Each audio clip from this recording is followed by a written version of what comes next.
നമസ്കാരം. സുരേഷ് ഗോപിയുടെ വിജയം തൃശൂർ മറ്റൊരു തൃശൂർ പൂരമായി ആഘോഷിക്കുകയാണ്. ഈ ഘട്ടത്തിൽ ഞങ്ങൾ പരിശോധിക്കുന്നത് ഈ തെരഞ്ഞെടുപ്പ് കാലയളവിൽ സുരേഷ് ഗോപിയെ ഏറ്റവും അധികം കടന്നാക്രമിച്ചത് ഏത് മാധ്യമമായിരുന്നു, ഏത് ചാനലായിരുന്നു സുരേഷ് ഗോപിയെ ഏറ്റവും അധികം ആക്രമിച്ചത്? തൃശ്ശൂരിലെ വോട്ടർമാർക്ക് പറയാനുള്ളത് എന്താണ്? നമുക്ക് നോക്കാം. അത് കേരള പൊതുസമൂഹത്തിന് പൊതുവായിട്ട് അറിയാവുന്ന രണ്ട് ചാനലാണ്. ഞാൻ പറയുകയാണെങ്കിൽ രണ്ടും വർഗീയ ചാനൽ എന്ന് പറയുള്ളൂ. മതേതര കാഴ്ചപ്പാട് നിലനിർത്തിക്കൊണ്ട് ഈ കേരള സമൂഹത്തിൽ വിഷം തുപ്പുന്ന രണ്ട് വർഗീയ ചാനലുകളെ കേരള മണ്ണിൽ അധികമുള്ളൂ. ഒന്ന് മീഡിയ വണ്ണും, രണ്ട് റിപ്പോർട്ടറും. കാരണം എന്ന് വെച്ച് കഴിഞ്ഞാൽ റിപ്പോർട്ടിൽ രാഷ്ട്രീയപരമായ വ്യഭിചാരങ്ങൾ നടത്തപ്പെടുന്ന ഒരു മേഖലയും മറ്റ് സമൂഹത്തെ ധ്രുവീകരിക്കപ്പെടുന്ന മതാടിസ്ഥാനത്തിൽ വർഗീയത വളർത്തുന്ന മറ്റൊരു ചാനലാണ് മീഡിയ വണ്ണും. ഇതിനെക്കുറിച്ച് കേരള ജനങ്ങൾക്ക് യാതൊരു സംശയവുമില്ല. വളരെ വ്യക്തമായ അവരുടെ രാഷ്ട്രീയ അജണ്ട നടപ്പാക്കുന്നതിന് വേണ്ടി അവർ ഈ കേരള സമൂഹത്തിൽ നിരന്തരം വിഷം തുപ്പിക്കൊണ്ടിരിക്കുകയാണ്. എന്തെല്ലാം വിഷയങ്ങളാണ് അവർ ഈ ഇലക്ഷൻ സമയത്ത് പുറത്തിട്ടത്?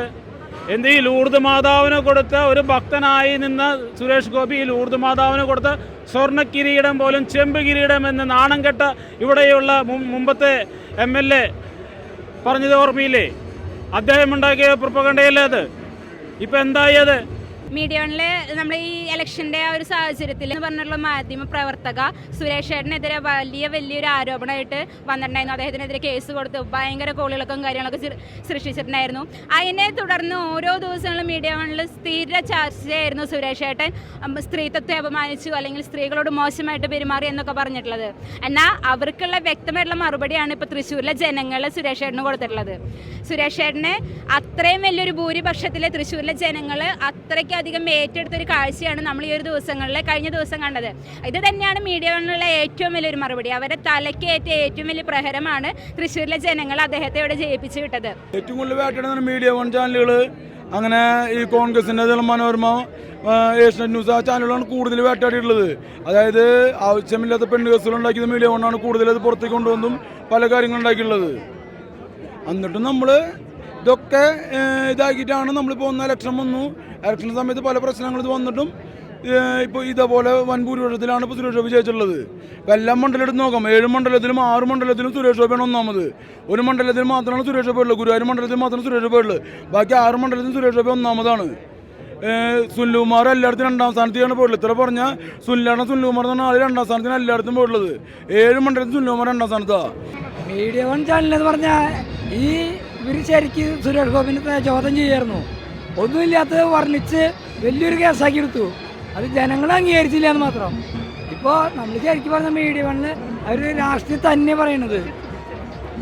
അവർ ശരിക്കും രാഷ്ട്രീയ അരുൺകുമാറൊക്കെ ശരിക്ക് ചോദ്യം ചെയ്യായിരുന്നു. അതിനെതിരെ നമ്മൾ അവരുടെ മീഡിയ നമ്മൾ ഇത് ചെയ്യുക, അതാ ഏറ്റവും വലിയത്. മീഡിയ വണ്ണ് എന്താ കൊടുക്കാനുള്ളത്? മീഡിയ വൺ പൂരത്തിനെ പറ്റി എന്താ പറഞ്ഞത് ഓർമ്മയില്ലേ? പൂരം കൊളാക്കിയതല്ലേ? അതിനെ സപ്പോർട്ട് ചെയ്ത് പറഞ്ഞല്ലേ? അപ്പം അത് സുരേഷ് ഗോപിയും ഇതായിട്ടാണ് അവർ ചെയ്തത്. അപ്പം പിന്നെ വേറെന്താ പറയാനുള്ള മീഡിയ വണ്ണ്? എടുത്തു പറയാനില്ല. സുരേഷ് ഗോപിനെ പല ചാനലുകളിലും കണ്ണ് തുറക്കാത്ത ചാനൽ കുറച്ചുണ്ടായിരുന്നു ഇവിടെ. ഇപ്പോൾ ജയിച്ചപ്പോൾ കണ്ണ് തുറക്കുന്ന ചാനലുകളാണ് വന്നത്. ഈ ചാനല് ഇഞ്ചി സുരേഷ് ഗോപിയുടെ ഒപ്പം ഉണ്ടാവണം എന്നാണ് എനിക്ക് പറയുന്നത്. നല്ല രീതിയിൽ ചാനലിൽ പ്രവർത്തിക്കുക, സോഷ്യൽ മീഡിയ നല്ല രീതിയിൽ വർക്ക് ചെയ്യുക. ഇവിടെ തൃശ്ശൂരിൻ്റെ വികസനം നല്ല രീതിയിൽ കൊണ്ടുവരണം. നല്ലൊരു വികസനമായിട്ട് മാറട്ടെ, കേരളത്തിലും കൂടി മാറട്ടെ എന്നാണ് എനിക്ക് പറയാനുള്ളത്.